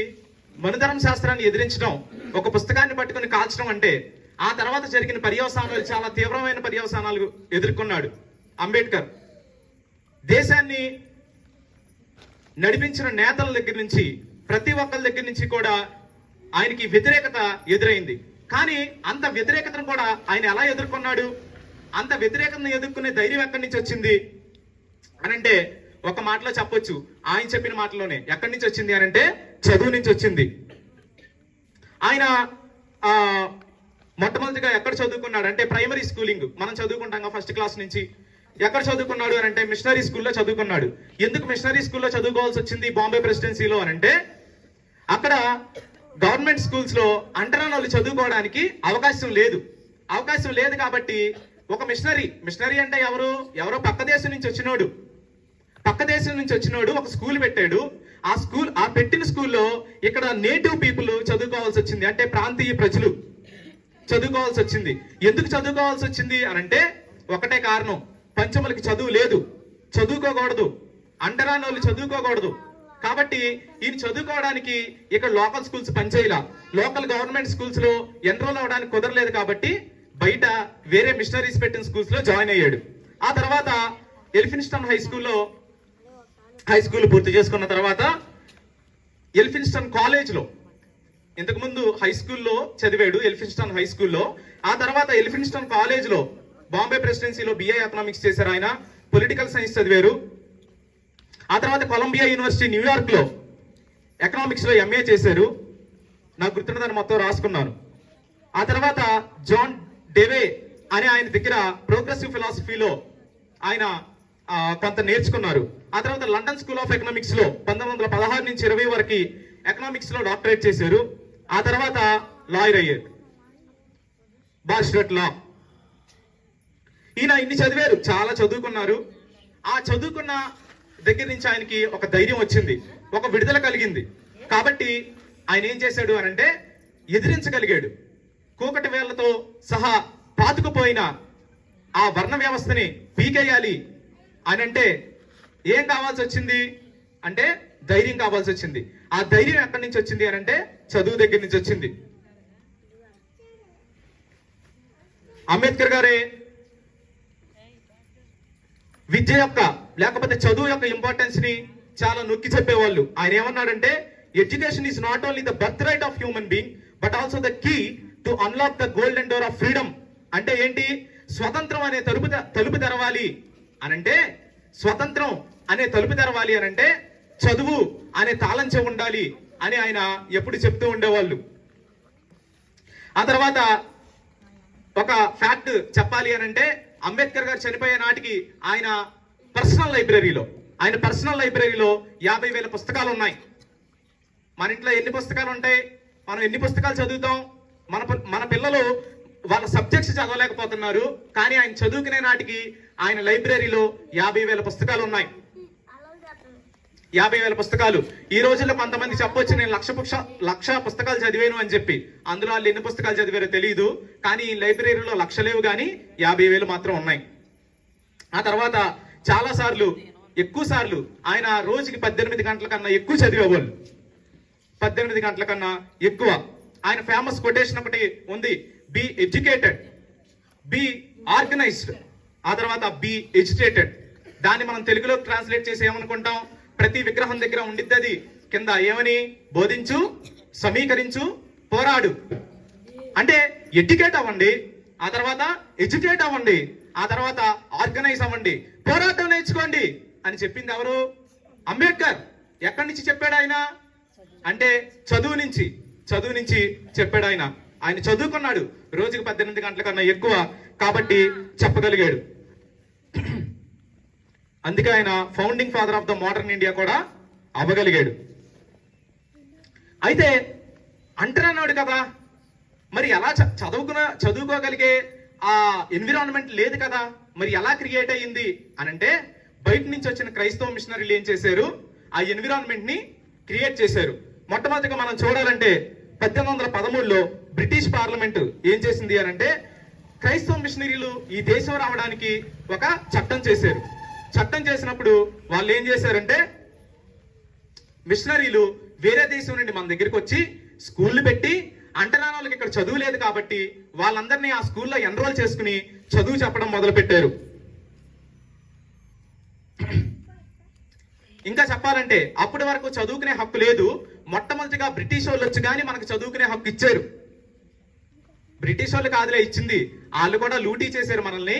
కానీ బ్రిటిష్ వాళ్ళతో పాటే ఉన్న క్రైస్తవ మిషనరీలు ఏం చేశారు అని అంటే, అందరూ చదువుకోవాలి అని చెప్పి అలాంటి యాక్ట్స్ రావడానికి, అలాంటి చట్టాలు రావడానికి కృషి చేశారు. ఆ తర్వాత మెకాలే మింక్ ఆన్ ఎడ్యుకేషన్ 1835లో థామస్ బాబింగ్టన్ మెకాలే అని ఆయన ఏం చేశాడు అని అంటే, ఇంగ్లీష్ ఎడ్యుకేషన్ రావాలి, ఇంగ్లీష్ ఎడ్యుకేషన్ వస్తే కనుక వెస్ట్రన్ ఫిలాసఫీకి వీళ్ళు ప్రొజెక్ట్ అవుతారు కాబట్టి ఇంకా బాగా నేర్చుకోవడానికి, లోక జ్ఞానం తెలుసుకోవడానికి, గ్లోబలైజేషన్ లో వీళ్ళు కూడా ఇంక్లూడ్ అవ్వడానికి, ఎవరు అప్రెస్డ్ క్లాసెస్ ఎవరైతే ఉన్నారో వీళ్ళు కూడా ఇంక్లూడ్ అవ్వడానికి అవకాశం ఉండిద్ది కాబట్టి ఇంగ్లీష్ ఎడ్యుకేషన్ రావాలి అని మెకాలే అనే ఆయన ఇంకో చట్టం చేసుకొచ్చాడు. 1854లో వుడ్స్ డిస్పాచ్ అనే చట్టం జరిగింది. 1818లో మొట్టమొదటి మోడర్న్ డిగ్రీ కాలేజ్ ఎవరు పెట్టారో తెలుసా? మనందరికీ తెలిసిన విలియం కేరీ సెరంపూర్ యూనివర్సిటీ పెట్టాడు. వెస్ట్ బెంగాల్లో సెరంపూర్ యూనివర్సిటీ పెట్టాడు. ఎవరు? William Carey. విలియం కేరీ మన దేశం వాడు కాదు, కానీ మన కోసం కాలేజ్ పెట్టాడు. మొట్టమొదటి కాలేజ్ ఇండియాలో ఉన్న ప్రతి గవర్నమెంట్ కాలేజ్ అందులో ఉన్న మోడల్ని తీసుకుంది. తర్వాత స్కాటిష్ మిషనరీస్ ఏం చేశారు అని అంటే, అలెగ్జాండర్ డఫ్ అని ఆయన 1830 నుంచి 40 వరకు ఇంగ్లీష్ మీడియం స్కూల్స్ తీసుకొచ్చాడు. ఇంగ్లీష్ మీడియం స్కూల్స్ తీసుకొచ్చి సైన్స్, ఫిలాసఫీ, ఎథిక్స్ సబ్జెక్ట్స్ ని మనకి ఇంట్రడ్యూస్ చేశాడు. ఆ తర్వాత ఓపెన్ అడ్మిషన్స్ పెట్టాడు. ఇది ఇండియాలోనే అతిపెద్ద మూవ్మెంట్. అంటే అప్పటి వరకు చాలా మంది వచ్చి చదువుకునే అవకాశం లేదు, కానీ ఎస్సీ, ఎస్టీ, బీసీస్ వీళ్ళందరూ వచ్చి చదువుకోవడానికి ఒక అవకాశం కలిగింది. ఇప్పటి వరకు మనం ఏం చూస్తున్నాం అంటే, మన సమాజాన్ని కొంచెం అర్థం చేసుకోవడానికి ప్రయత్నం చేస్తున్నాం. మన సమాజం ఇంతకుముందు ఎలా ఉండేది, అంబేద్కర్ ముందు ఎలా ఉంది, అంబేద్కర్ ఎలా ఆ ధైర్యాన్ని పుణికిపుచ్చుకున్నాడు, అంబేద్కర్ ఆ ఎడ్యుకేషన్ ధైర్యం రావడానికి మిషనరీస్ చేసిన కృషి ఏంటో మనం చూస్తూ వచ్చాం. ఎనైలేషన్ ఆఫ్ కాస్ట్ అనే తన బుక్ లో అంబేద్కర్ ఇలా అంటారు, the uplift of the depressed classes depends upon education. అంటే డిప్రెస్డ్ క్లాస్, అప్రెస్డ్ క్లాస్ ఎవరున్నారో వాళ్ళు అప్లిఫ్ట్ అవ్వాలి అని అంటే అది చదువు ద్వారా మాత్రమే సాధ్యం అని నొక్కి వక్కా నుంచి చెప్పిన వ్యక్తి ఎవరు అని అంటే అంబేద్కర్. వెయిటింగ్ ఫర్ వీసా అనే తన బుక్ లో ఆయన ఇలా అన్నారు, I knew that I was untouchable, I was not allowed to drink water. అంటే నేను అంటరాని వాడిని నాకు తెలుసు, ఎందుకంటే నన్ను మంచినీళ్ళు తాగడానికి ఎలా చేయలేదు. స్కూల్లోనే కాదు సుమా, ఆయన అంత చదువుకుని వచ్చిన తర్వాత ఉద్యోగం చేసే దగ్గర అంత చదువు ఉంది కాబట్టి ఆయనకి గౌరవం ఇవ్వలేదు. ఆయన మంచినీళ్ళు తాగుతానంటే వేరే గ్లాస్ పెట్టుకోమన్నారు. Oppressed class. అయితే ఆయన్ని టచబుల్ గా చేసిన వాళ్ళు ఎవరు? అంటరాని వాడిని అంటుకునేలాగా చేసింది ఎవరు చదువు రాకూడదు లెక్క అయితే, మరి చదువు వచ్చేలాగా చేసింది ఎవరు? ఆ తర్వాత ఆయన చదువుకోవడానికి బాటలు పరిచింది ఎవరు అనంటే క్రైస్తవ మిషనరీలు. ఈ రోజు మనం అంబేద్కర్ని అక్కడ పెట్టి గౌరవించడానికి ఒక స్థానాన్ని ఇచ్చింది ఎవరో తెలుసా? క్రైస్తవ మిషనరీలు. అసలు ఈ క్రైస్తవ మిషనరీలు ఎవరు? అసలు ఇదంతా ఎందుకు చేస్తున్నారు? వాళ్ళకి ఎందుకు బాధ? వేరే దేశం నుంచి వచ్చి మన కోసం కష్టపడాల్సిన అవసరం ఎందుకుంది అని మనం ఆలోచిస్తే ఎందుకుంది అని అంటే వాళ్ళందరూ యేసుక్రీస్తు యొక్క ఫాలోవర్స్. యేసుక్రీస్తు యొక్క ఫాలోవర్స్ ఎందుకు అంత కష్టం తీసుకున్నారు? వాళ్ళ దేశంలో ఉండొచ్చు కదా. మనం మన ఊరు వెళ్ళి మన ఊరు వదిలి వేరే ఊరు వెళ్ళి ఉండడానికే మనం ఇష్టపడం. అలాంటిది ఇంకా ముందుకెళ్ళి చెప్పాలి అని అంటే కుదిరితే మా అబ్బాయి అమెరికా వెళ్తే బాగుండు, మా అమ్మాయి ఇంగ్లాండ్ వెళ్తే బాగుండు, లేకపోతే ఆస్ట్రేలియా వెళ్తే బాగుండు, కెనడా వెళ్తే బాగుండు అని మనం అనుకుంటా ఉంటాం, మనం ఆశపడతా ఉంటాం. కానీ అన్ని సౌకర్యాలు ఉన్నప్పుడు అక్కడి నుంచి క్రైస్తవ మిషనరీలు ఇక్కడికి వచ్చి, క్రీస్తు శిష్యులు ఇక్కడికి వచ్చి మన కోసం పాటుపడాల్సిన అవసరం ఏంటి వాళ్ళకి? అంటే వాళ్ళు క్రీస్తు శిష్యులు కాబట్టి. క్రీస్తు శిష్యుల గురించి మనకు అర్థం కావాలి అని అంటే క్రీస్తు గురించి కొంత అర్థం చేసుకోవాలి. యేసుక్రీస్తు ఒకరోజు ఒక మాట చెప్పాడు. ఏం చెప్పాడంటే, liberty to those who are oppressed. ఎవరైతే నలిగిపోయి ఉన్నారో వాళ్ళని విడిపించడానికి నేను వచ్చాను అని ఒకసారి యేసు ప్రభు చెప్పారు. ఆ విజన్ ని, లేకపోతే యేసుక్రీస్తుకున్న ఆ థాట్ ప్రాసెస్ ని ఒక 12 మందికి నేర్పించాడు. ఆ 12 మంది ఇంకొంతమందికి నేర్పించారు, వాళ్ళు ఇంకొంతమందికి నేర్పించారు. అలా కొన్ని వందల సంవత్సరాల తర్వాత మనకి చదువుకునే హక్కు రావడానికి వాళ్ళు ఆ యేసుక్రీస్తుకున్న మనసును మోసుకుంటూ మన దేశం దాకా వచ్చారు. వాళ్ళు అది మోసుకుంటూ ఇక్కడ దాకా రాగలిగారు కాబట్టే మనకి చదువు చెప్పడానికి కారణమైంది, చదువు రావడానికి కారణమైంది. ఆయన కొంతమందిని విడిపించాడు. క్రీస్తు శిష్యులు ఏం చేశారు అని అంటే స్లోగా కొంతవరకు పనిచేస్తూ వచ్చి దాదాపుగా 1800 సంవత్సరం నుంచి మనం చదువుకోవడానికి మనకి బాటలు పరిచారు. ఒకప్పుడు బీసీ ఎస్సీ ఎస్టీలకి చదువుకోవడానికి హక్కులు లేవు, కానీ ఆ తర్వాత వచ్చాయి. ఎలా వచ్చాయి అంటే క్రైస్తవ మిషనరీల దాకా వచ్చాయి. ప్రపంచంలో ఉన్న రాజ్యాంగాల గురించి మనం అర్థం చేసుకోవాలి అని అంటే, ప్రతి దేశం నడవాలి అని అంటే వాళ్ళకి ఒక చట్టం ఉండాలి అని మనం ఇంతకు ముందే చూసాం. ప్రతి దేశానికి ఒక చట్టం ఉండిద్ది, దాన్ని రాజ్యాంగం అంటారు. అంటే ప్రతి దేశ చట్టాలు కూడా రాజ్యాంగం ద్వారా నిర్మితం అవుతాయి. ప్రతి దేశ చట్టం కూడా. మనం ఈ ప్రపంచంలో ఉన్న కొన్ని దేశాలు లిస్టు చూసామనుకోండి, బైబిల్ అంటే ఈ పుస్తకం ద్వారా నిర్మితమైన రాజ్యాంగాలు లిస్టు మనం చూస్తే నేను చదువుతాను. England, Switzerland, Norway, Ireland, Poland, Germany, United states of America, Canada, Australia, New Zealand, south Africa. కొన్ని దేశాలు మాత్రమే నేను చదివాను. అంటే ఈ దేశాలన్నీ వెల్ డెవలప్డ్ కంట్రీస్ అని మనం చెప్పుకుంటున్నాం. కుదిరితే మన పిల్లల్ని ఈ దేశాలు పంపించాలని మనం చూస్తాం. ఈ దేశాలన్నీ ఇంత పురోగతిని సాధించడానికి కారణం ఎవరో తెలుసా? ఎవరంటే ఇందులో ఉన్న యేసుక్రీస్తు మాటలు. ఈ మాటలు చెప్పిన యేసుక్రీస్తును పుణికిపుచ్చుకున్న వ్యక్తులు ఈ మాటల్ని మెదళ్లలో పెట్టుకుని మోసుకుంటూ దేశాలు ఖండాలు దాటుకొచ్చిన వ్యక్తుల ద్వారా ఇది సాధ్యమైంది. అంత మాత్రమే కాదు, మన భారతదేశ రాజ్యాంగాన్ని గురించి మనం చెప్పాలంటే, మన భారతదేశ రాజ్యాంగం కూడా చాలా రాజ్యాంగాలు చదివిన తర్వాత రాశారు. అది సొంతగా ఊహల్లో నుంచి వచ్చింది కాదు. మన భారతదేశ రాజ్యాంగానికి డ్రాఫ్టింగ్ కమిటీ చైర్మన్ ఎవరో మనకు బాగా తెలుసు. ఎవరు? Doctor B R Ambedkar. ఆయన ఎక్కడ చదువుకున్నారు? మిషనరీ స్కూల్స్ లో చదువుకున్నారు. ఆయన ఎక్కడ చదువుకున్నారు? ఇంగ్లాండ్ వెళ్ళి చదువుకున్నారు. అవన్నీ మిషనరీ కాలేజీలు, మిషనరీ యూనివర్సిటీలే. వాళ్ళ దగ్గర ప్రాక్టీస్ చేశారు. ఆయన పిహెచ్డీలో భాగంగా బైబిల్ని కూడా చదివారు. అంత గొప్ప రాజ్యాంగం అందించడానికి అంబేద్కర్కి సహాయం పడింది ఎవరు అనంటే, ఇంకో విషయం తెలుసా? మన భారతదేశ రాజ్యాంగాన్ని చాలా రాజ్యాంగాలు చదివి రాశారన్నా కదా. ఏ రాజ్యాంగాలో తెలుసా? United Kingdom parliamentary system, rule of law ఎలా ఉండాలి అని చెప్పి యునైటెడ్ రాజ్యాంగంలో నుంచి పార్లమెంటరీ సిస్టమ్ మొత్తం తీసుకున్నారు. ఆ తర్వాత యునైటెడ్ స్టేట్స్ ఆఫ్ అమెరికా రాజ్యాంగం నుంచి ఫండమెంటల్ రైట్స్, జ్యుడిషియల్ లా ఎలా ఉండాలి అనేది సంగ్రహించారు. ఫ్రాన్స్ దేశం నుంచి లిబర్టీ, ఈక్వాలిటీ, ఫ్రెటర్నిటీ అనే వర్డ్స్ తీసుకున్నారు. ఇంకా చెప్పుకుంటూ పోతే Ireland, Canada, Australia, Germany, south Africa, Soviet union, Japan, ఈ దేశాలన్నిటికీ రాజ్యాంగాలు చదివి మన రాజ్యాంగం రూపొందించారు. అర్థమవుతుందా? ఇప్పుడు నేను రాజ్యాంగాల గురించి చెప్పడానికి, రాజ్యాంగ నిర్మాతల గురించి చెప్పడానికి అందుకు రాలేదు. కానీ ఇదంతా నేను తీసుకున్నది ఎందుకు అనంటే, అది చెప్పడానికి మీకు చాలా మంది ఉన్నారు. ఆ రాజ్యాంగ నిర్మాత వాళ్ళందరినీ ఇన్ఫ్లుయెన్స్ చేసింది ఏంటి? ఇందులో ఉన్న ప్రిన్సిపల్స్, ఇందులో ఉన్న బోధ, ఈ బోధన మోసుకొచ్చిన వ్యక్తులు వాళ్ళు ఇన్ఫ్లుయెన్స్ చేశారు. కాబట్టి ఈ రోజున మనం బతికి బట్టలు కట్టుకుని తిరుగుతున్నాం, స్కూల్కి వెళ్ళి చదువుకుంటున్నాం. ఎవరు? ఎస్సీ ఎస్టీలు మాత్రమే కాదు, ఈ రోజు శూద్రులుగా పిలువబడుతున్న ప్రతి ఒక్కరు, అంటే చౌదరి, కమ్మ, రెడ్డి, ఇంకా బీసీలు, ప్రతి ఒక్కరికి, వాళ్ళకి ఎవరికి చదువుకునే హక్కు లేదు ఒకప్పుడు. కానీ చదువుకునే హక్కును కల్పించింది ఎవరో తెలుసా? అంబేద్కర్ అన్నారు ద ఇండియన్, నేను చెప్పట్లేదు ఆయన వేరే రాజ్యాంగాలు చదివి రాశారు అని, ఆయన చెప్పిన మాటలో నుంచే చెప్తున్నాను. ఎవిడెన్స్ల కోసం నేను రాసుకొచ్చాను ఆయన స్పీచ్ లో నుంచి. The Indian constitution has been framed after ransacking all the known constitutions of the world. అంటే ప్రపంచంలో ఉన్న అన్ని రాజ్యాంగాలు చదివిన తర్వాత అందులో ఉన్న మంచిని స్వీకరించాం మేము. ఆ మంచి రాజ్యాంగాలు ఏంటి అనంటే ఈ ప్రిన్సిపల్స్ ఉన్న రాజ్యాంగాలు. ఈ ప్రిన్సిపల్స్ ఉన్న రాజ్యాంగాన్ని ఇచ్చింది ఎవరు?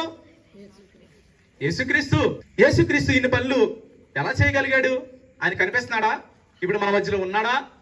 మన ఎదురుగా ఉన్నాడా? ఆయన ఉన్నాడా? లేడు. ఎక్కడున్నాడు? లేడు. ఉంటే చూపించాను ఒకసారి. ఆయన లేడు. ఆయన లేకపోయినా పనులన్నీ జరుగుతున్నాయి.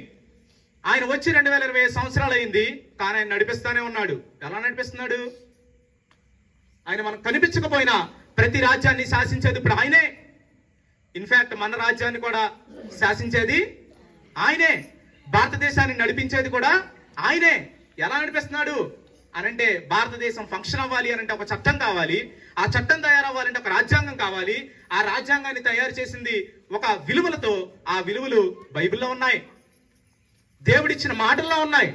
ఆ మాటల్లో నుంచే మన రాజ్యాంగం కూడా పుట్టుకొచ్చింది. కాబట్టి మన దేశాన్ని కూడా ఎవరు పరిపాలిస్తున్నట్టు? దేవుడే పరిపాలిస్తున్నట్టు. హెబ్రీ గ్రంథకర్త ఇలా మనకు పరిచయం చేస్తాడు. ఒక ఆయన ఏం చెప్తాడు అనంటే, యేసుక్రీస్తు కేవలం ఏదో పుట్టాడు, సిలువెక్కాడు, చనిపోయాడు, లేచాడు, ఆ తర్వాత మనకు రక్షణ ఇచ్చాడు, ఇంతవరకు అర్థం చేసుకుందామా? అదేనా యేసుక్రీస్తు అనంటే కాదు. ఆయన ఎవరు అనంటే సృష్టికర్త. మొత్తాన్ని సృష్టించింది ఆయనే. ఆ తర్వాత ఆ సృష్టి మొత్తానికి వారసుడు ఎవరు? ఆయనే. సృష్టికర్త ఆయనే, వారసుడు ఆయనే, సమస్తాన్ని నడిపించేది కూడా ఆయనే. సమస్తాన్ని నడిపించేది కూడా ఆయనే. మన దోషాలకి పరిహారం చెల్లించింది ఆయనే. అందరికి పైగా ఉండి పరిపాలించే మహారాజు కూడా ఆయనే.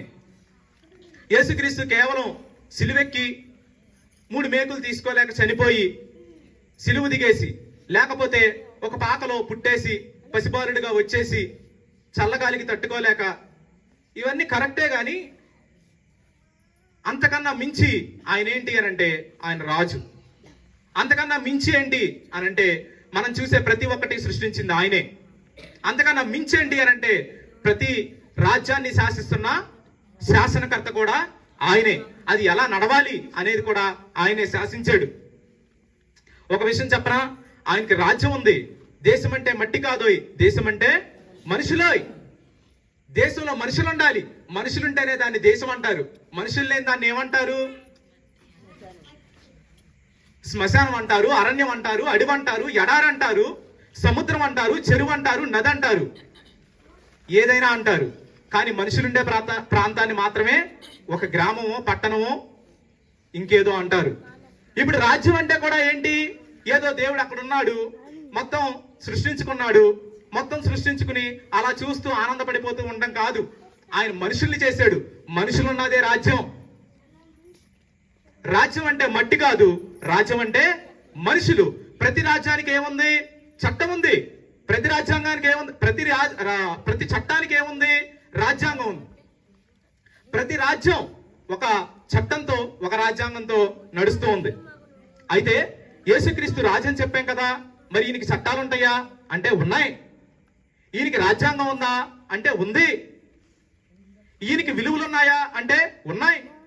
ఈయనకి కూడా విలువలు ఉన్నాయి. మరి ఈయన కింద ఈయన విలువలను పాటించే వ్యక్తులు ఉన్నారా అంటే ఉన్నాం మనందరం. ఇంకా చాలా మంది ఉన్నారు. ఒక విషయం చెప్పనా, ఇప్పుడు ప్రపంచ జనాభా 800 కోట్లు దాటిపోయింది. ఒక 30% మంది క్రిస్టియన్స్ అని చెప్తారు, అంటే క్రైస్తవులు. 30% మంది అంటే ఎలా అనుకుందాం, 10% అంటే 80 కోట్లు, 30% అంటే 240 కోట్లు దాదాపుగా. అంటే 800 కోట్ల మందిలో ఈ రోజు క్రిస్మస్ జరుపుకునేది ఎన్ని కోట్ల మందో తెలుసా? 240 కోట్ల మంది డైరెక్ట్ గా జరుపుకుంటున్నారు. ఇండైరెక్ట్ గా ఇంకెంతో మంది జరుపుకుంటున్నారు. ఇంకో ఎన్నో వందల కోట్ల మంది క్రిస్మస్ జరుపుకుంటున్నారు. ఇంకో విషయం చెప్పనా, యేసుక్రీస్తు పుట్టినప్పటి నుంచి అంటే క్రీస్తు శకం 1 ఆ సంవత్సరం నుంచి క్రీస్తు శకం 2025 అంటే ఈ సంవత్సరం వరకు దాదాపుగా ఎంతమంది ఆయన రాజ్యంలో ఉండుంటారో మీరు గెస్ చేయగలరా? పండితులు ఇచ్చిన అంచనా ఏంటంటే దాదాపుగా 600 నుంచి 800 కోట్ల మంది ఆయన రాజ్యానికి వారసులుగా, ఆయన రాజ్యంలో సభ్యులుగా, ఆయన రాజ్యంలో పౌరులుగా ఉన్నారు. ఆయన రాజ్యంలో పౌరులుగా ఎన్ని వందల కోట్ల మంది ఉన్నారు అని అంటే దాదాపుగా 600 నుంచి 800 కోట్ల మంది. ఇప్పుడు ఎట్ ప్రెసెంట్ ప్రపంచంలో 800 కోట్ల మంది ఉంటే 240 కోట్ల మంది ఆయన రాజ్యంలోనే ఉన్నారు.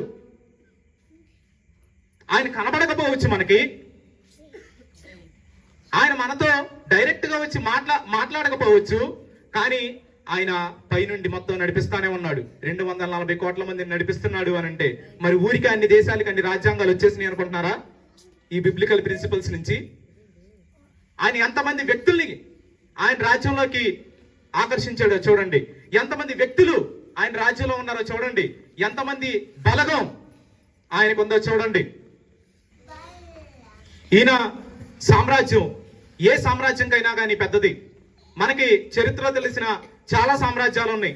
మొట్టమొదటిగా నాగరికత అంటే సివిలైజేషన్ స్టార్ట్ అయినప్పుడు మనం పుస్తకాల్లో చదువుకునే మొట్టమొదటి సివిలైజేషన్ ఏంటి అని అంటే నైలు నది పక్కనున్న ఈజిప్ట్ నాగరికత. ఈజిప్ట్ నాగరికత మొదలుకొని ఆ తర్వాత బాబిలోనియా నాగరికత వచ్చింది, ఆ తర్వాత గ్రీకు సామ్రాజ్యం వచ్చింది, ఆ తర్వాత రోమా సామ్రాజ్యం వచ్చింది, ఆ తర్వాత బ్రిటిష్ సామ్రాజ్యం వచ్చింది. ఒకవేళ మన భారతదేశాన్ని మనం చూసుకున్నట్లయితే భారతదేశంలో మౌర్య సామ్రాజ్యం వచ్చింది, లేకపోతే గుప్త సామ్రాజ్యం వచ్చింది. ఎన్ని సామ్రాజ్యాలు వచ్చినా ఎంతమంది వ్యక్తులున్నా ఆ వ్యక్తులు ఎవ్వరూ గుర్తులేరు, కానీ ఈ ఒక్క వ్యక్తి మాత్రం గుర్తున్నాడు. ఈ ఒక్క వ్యక్తి ఇచ్చిన ప్రిన్సిపల్స్ మాత్రం అలాగే నిలిచిపోయినాయి. ఆ వ్యక్తి ఎవరంటే యేసుక్రీస్తు. ఇప్పటికి కూడా ఒక ఫ్యాక్ట్ ఏంటి అని అంటే నేను నిజం కాదని చెక్ చేశాను. ఏంటి ఆ ఫ్యాక్ట్ అంటే నెంబర్ 1 ఇన్ఫ్లుయెన్సర్ అని మీరు కొట్టి చూడండి, ఫస్ట్ వచ్చే పేరు ఏంటంటే జీసస్ క్రైస్ట్ అని వచ్చింది. అంటే ప్రపంచాన్ని అత్యంత ప్రభావితం చేసిన వ్యక్తి ఎవరు అని అంటే యేసుక్రీస్తు. అంతగా ప్రభావితం చేశాడు. అయితే ఇంతటితో వదిలేయలేదు. ఆయన రాజ్యాంగాలు నడిపిస్తున్నాడు, రాజ్యాలు నడిపిస్తున్నాడు, జనాలను తెచ్చుకుంటున్నాడు ఆయన రాజ్యంలోకి. ఇంతటితో అయిపోలేదు. ఇంతటి వరకు ఉంటే బాగుండేది, కానీ ఆయన ఏం చేస్తున్నాడు అని అంటే మళ్ళీ రాబోతున్నాడు. ఆయన వచ్చి ఇప్పుడు హత్యలు జరుగుతున్నాయా లేదా? జరుగుతున్నాయి. అత్యాచారాలు జరుగుతున్నాయా లేదా? జరుగుతున్నాయి. లంచగొండితనం ఉందా లేదా? ఉంది. ఇంకా ఏం పోలేదు. ఇంకా చాలా నేరాలు ఘోరాలు జరుగుతున్నాయి. అయితే ఈసారి ఆయన ఏం చేస్తాడు అని అంటే మనుషులు మనసుల్లో ఉండి పరిపాలించడం కాదు, ఈసారి డైరెక్ట్ గా భూమి మీదకి దిగొస్తాడు కొంతకాలానికి. అప్పుడు ఈ తప్పులు చేసి నేరాలు ఘోరాలు చేసే వాళ్ళందరిని ఏం చేస్తాడు అని అంటే ఒక చోట పెడతాడు. ఆయన రాజ్యంలో ఉన్న వ్యక్తుల్ని మాత్రం ఏం చేస్తాడు అని అంటే ఇంకో చోట పెడతాడు. ఇక అప్పుడు ఈ హత్యలు నేరాలు ఘోరాలు ఏవి ఉండవు.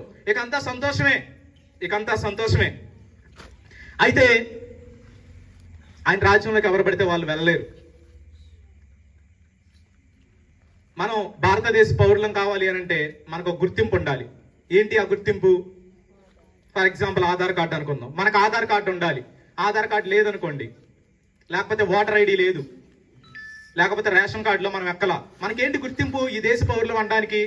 ఎలా అనుకోండి, వేరే దేశం వెళ్ళారనుకోండి, వెళ్ళే ముందు మనకి ఒక గుర్తింపు ఇస్తారు, వీసా అంటారు దాన్ని. అది లేకుండా మీరు వెళ్ళారనుకోండి ఏమంటారు అని అంటే అక్రమ చొరబాటుదారులు అని చెప్పి మనల్ని అరెస్ట్ చేసి, ఒకవేళ నేనే వెళ్ళాను అనుకోండి వీసా లేకుండా వేరే దేశం వెళ్ళిపోయా ఫ్లైట్ ఎక్కేసి, అసలు ముందే ఆపేస్తారు. ఒకవేళ ఎలాగోలా వెళ్ళారు అనుకోండి అడ్డదారులు గుండా, ఏమైంది అని అంటే అక్రమ చొరబాటుదారుడు ఇన్ని పట్టుకుని అరెస్ట్ చేయండి అని అరెస్ట్ చేసి లోపలేస్తాడు. ఏ రాజ్యంలో మనం ఉండాలన్నా, ఏ దేశానికి మనం వెళ్ళాలన్నా కానీ ఒక రూల్ ఉంటుంది, దానికి ఒక గుర్తింపు ఉంటుంది. గుర్తింపు లేకుండా మనం ఏ దేశం పడితే ఆ దేశం వెళ్ళలేం. అయితే ఈయన రాజ్యంలో ఉండడానికి కూడా మనకు గుర్తింపు కావాలి. ఏంటా గుర్తింపు అంటే, కొంచెం ఒక 5 నిమిషాలు టైం తీసుకుని నేను ఎక్స్ప్లెయిన్ చేసుకుంటూ వస్తా, ఎక్కువ చెప్పను. మనిషి మొట్టమొదటిగా దేవుడు ఏం చేశాడు అని అంటే మనిషిని చేశాడు. యేసుక్రీస్తునే సృష్టికర్త కదా, మనిషిని చేశాడు. ఈ మనిషి ఏం చేశాడు అని అంటే ఈయనకన్నా గొప్పడు అవ్వాలనుకున్నాడు. దాన్ని బైబిల్ ఏమంటుందంటే పాపం అంటుంది. అలా అవ్వాలనుకున్న వ్యక్తి ఏం చేశాడంటే ప్రతి దాంట్లో తప్పిపోయాడు. ఒక్క దాంట్లో కాదు, ప్రతి దాంట్లో తప్పిపోయాడు. అబద్ధం, దొంగతనం, హత్య, అత్యాచారం, గర్వం, మోసం, అహంకారం, కక్ష, పగ, ఇవన్నీ పెట్టుకున్నాడు. ఇవన్నీ పాపం వల్ల పర్యవసానాలు వచ్చాయి. అయితే వాటికి ఒకే ఒక్క పనిష్మెంట్ ఇచ్చాడు దేవుడు. ఏంటి అనంటే చావు. ఏంటి చావు అనంటే చనిపోయిన తర్వాత నిజంగా మనం చనిపోతామని నమ్ముతామా? అలా నమ్మితే ఇంకా ఆత్మకు శాంతి చేయడం ఎందుకు మనం వెళ్ళి? అలా అనుకుంటే మనం ఇస్తరాకులో మనకు నచ్చిన వాళ్ళకి అన్ని పెట్టడం ఎందుకు? మనం నమ్మట్లా. చనిపోవడం అంటే మనం ఏమనుకుంటున్నామంటే ఇక్కడ మనతో పాటు ఉండకుండా వేరే దగ్గరికి వెళ్తున్నారు వాళ్ళు అని దాదాపుగా మనందరం నమ్మేదే. అవునా కాదా? మనందరం నమ్మేదే. అయితే ఆ చనిపోయిన వ్యక్తులు అయితే దేవునితో ఉంటారు, లేకపోతే దేవుని లేని స్థలంలో ఉంటారు. దేవుడు ఉన్న స్థలం సంతోషం, దేవుడు లేని స్థలం దుఃఖం. ఈ రాజు ఉన్న స్థలం సంతోషం. ఈ రాజు లేనప్పుడు ఇంతకు ముందు ఎలా ఉందో, ఈ రాజు చనిపోయిన తర్వాత మనం ఆ రాజుతో లేకపోతే అలాగే ఉండిద్ది. అదే దుఃఖంలో మనం కొనసాగుతూ ఉంటాం. కాబట్టి ఈ రాజు ఏం చేశాడు అనంటే ఒక పని చేశాడు. ఏం చేశాడు అనంటే మనకి రావాల్సిన శిక్ష అంతా ఆయన మీదే వేసుకున్నాడు. అందుకోసం ఈ భూలోకానికి వచ్చాడు, మన శిక్షను భరించాడు. ఎవరైతే యేసుక్రీస్తు నా కోసం ఈ కార్యాన్ని చేశాడని నమ్ముతారో వాళ్ళని ఫ్రీగా, ఉచితంగా, ఏ డబ్బులు లేకుండా ఆయన రాజ్యంలోకి తీసుకెళ్ళడానికి ఒప్పుకుంటున్నాడు. ఎవరైతే ఆయన నా కోసం పుట్టాడు, ఆయన నా కోసం మరణించాడు, ఆయన నా పాపాలు క్షమించాడు, ఆయన నన్ను దేవునితో తిరిగి అనుసంధానం చేయగలడని నమ్ముతారో వాళ్ళని దేవుడు రక్షిస్తాడు. వాళ్ళని దేవుడు తన రాజ్యంలో చేర్చుకుంటాడు. మోకరిద్దాం, ప్రార్థన చేద్దాం. మా ప్రార్థన చేసుకునే ముందు ఒక్కసారి మనం సమ్మరైజ్ చేసుకుందాం మనం చెప్పిన విషయాల్ని. యేసుక్రీస్తు లేకముందు, యేసుక్రీస్తు విలువలు లేకముందు మన దేశం నిప్పుల కుంపట్లా ఉంది. మనకి చదువులు లేవు, మనకి వేసుకోవడానికి ఇన్ని బట్టలు లేవు, మనకి తిండి లేదు, మనకి సొంత పొలాలు లేవు ఒకప్పుడు. అలాంటి స్థాయిలో నుంచి ఇలాంటి స్థాయిలోకి మనం రావడానికి కారణం ఎవరు అనంటే బైబిల్ పట్టుకుని, బైబిల్ విలువలను పట్టుకొని, బైబిల్ విలువల్ని చాటుకుంటూ వేరే దేశం నుండి వచ్చిన మిషనరీ. ఇప్పటికి కూడా మనల్ని లూటీ చేస్తూనే ఉన్నారు కొంతమంది. అయినా కానీ పర్లేదు, ప్రతిదీ చక్కబెట్టడానికి దేవుడే రాబోతున్నాడు, యేసుక్రీస్తే రాబోతున్నాడు. ఆయన శిలువ మీద ప్రాయశ్చిత్తం చేసి చనిపోయిన గొర్రెపిల్ల మాత్రమే కాదు, చెడునంతా సంహరించి ఒక మంచి రాజ్యాన్ని స్థాపించబోయే రాజు కూడా ఆయనే మళ్ళీ రాబోతున్నాడు. యేసుక్రీస్తుకి వ్యతిరేకంగా ఉన్న వాళ్ళందరినీ కూడా, యేసుక్రీస్తుకి వ్యతిరేకం అంటే వేరే ఏం కాదు, ఇలాంటి విలువలు వాళ్ళకి నచ్చవు. యేసుక్రీస్తు చెప్పిన విలువలు నచ్చక వాళ్ళు ఏం చేస్తారంటే వేరే రాజ్యం కోరుకుంటారు. అలాంటి వాళ్ళందరినీ ఆ రాజ్యంలోకి పంపిస్తాడు.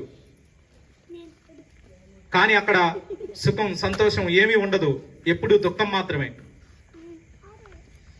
ఆయన ఉన్న దగ్గర ఎప్పుడు సంతోషం, ఆనందం.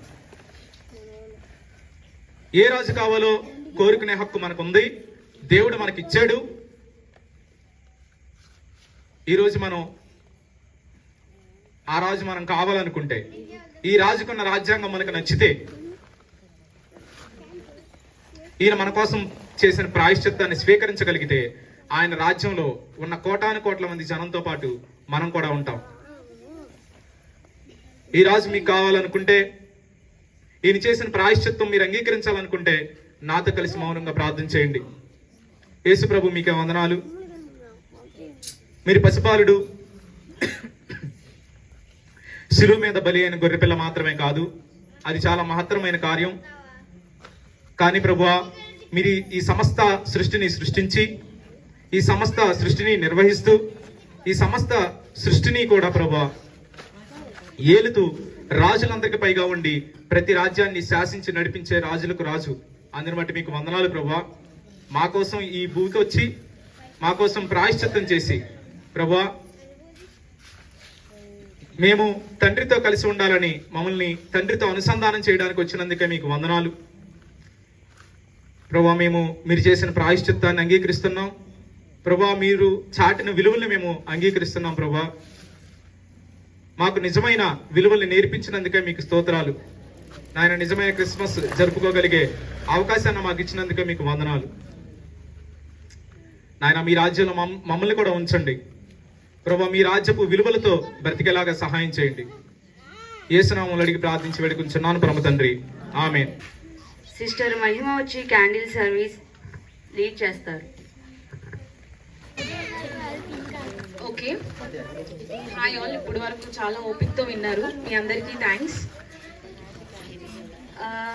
ఎండింగ్ టైంకి వచ్చేసాం. ఆల్రెడీ 8:48 అయింది. నేను 2 minutesలో క్లోజ్ చేస్తాను.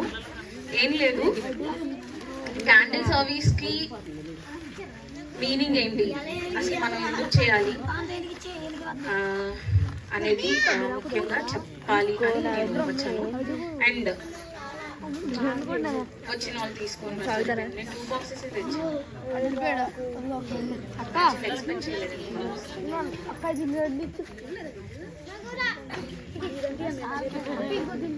క్యాండిల్కి వస్తుంటుంది కదా, దీనికి లేదు యాక్చువల్లీ. ఇది వెలిగించిన తర్వాత కనిపించింది.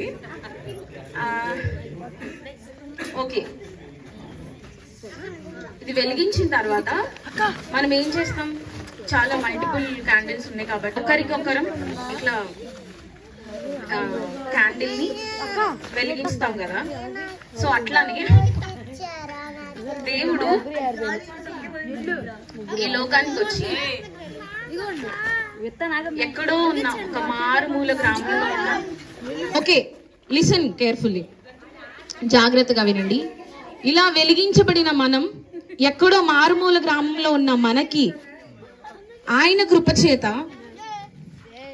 కృపచేత మన హృదయాలలోకి వచ్చి మనల్ని వెలిగించిన వాడిగా ఉన్నారు. ఇప్పుడు మనం వెలిగించబడిన వారు, అవునా కాదా? కదా.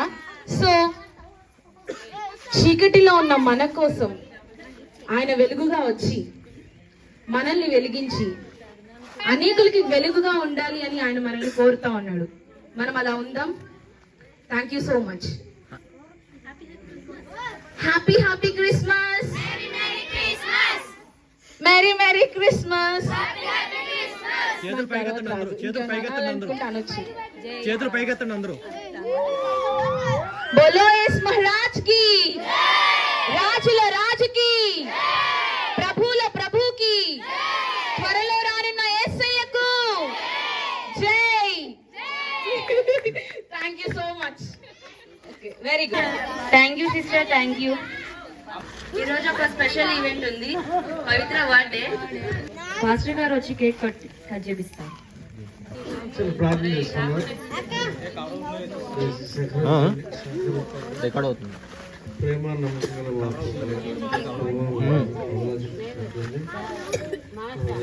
జ్ఞాపకం చేసుకుని మరి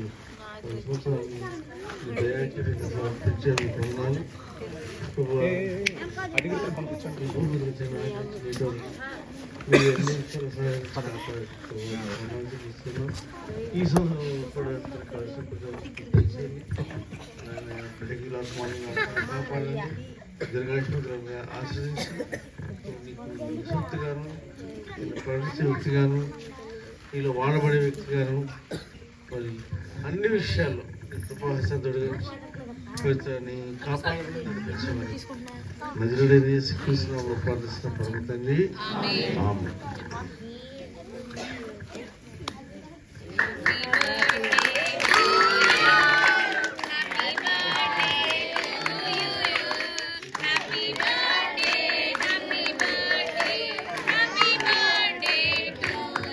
ఆయన పేరు చూడండి ఇక్కడ అలాగే రమ్మండి ఇలా మేము ఉంటే అలా కూడా రమ్మని చెప్పి మేరీ గారు ఉన్నారా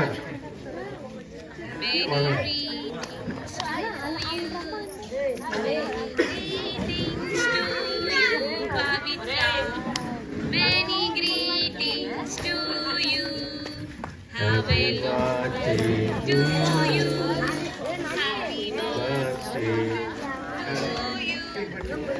Happy birthday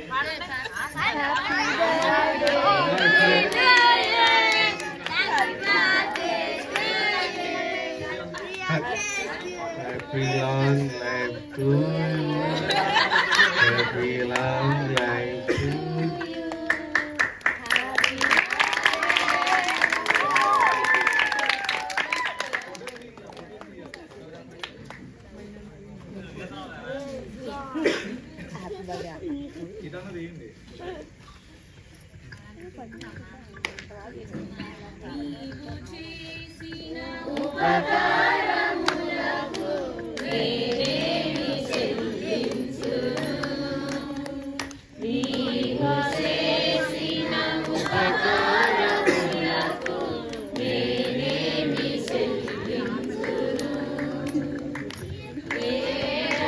Happy birthday to you.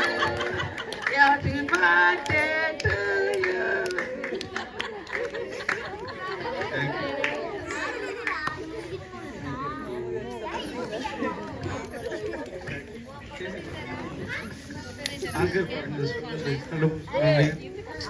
ప్రేమానమ్మకు మా ప్రభుత్వాన్ని కొనసాగిస్తున్నాం. ఈ కార్యక్రమం ఘనంగా జరిగించారు. వందనాలు. ఎవరైనా నేను అంగీకరించిన వారైతే ఉన్నట్లయితే నువ్వు ఎందుకు వచ్చావు, నీ రక్షణ ఏమిటో తెలుసుకుని వాళ్ళకి అంగీకరిస్తూ సహాయించండి. దేవానందపురంలో ఉన్న ప్రతి గృహంలో నీ రక్షణ సునాది గీతలను సహాయం చేయండి. అదేవిధంగా మా ప్రభుత్వం సహకరించి వారిని ఆశీర్వదించి దీవించండి. మరి బర్త్డే కట్టినటువంటి పవిత్ర ప్రజలు ఆసుపత్రులను ఆశీర్వదించి కాపాడమని ప్రార్థిస్తున్నాం.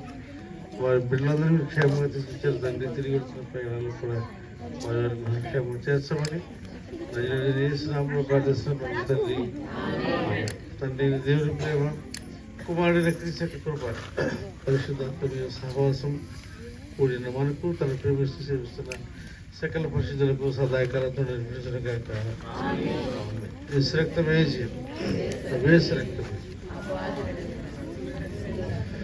స్తుతులు తండ్రి. అందరికీ వందనాలమ్మా, అందరికీ వందనాలు.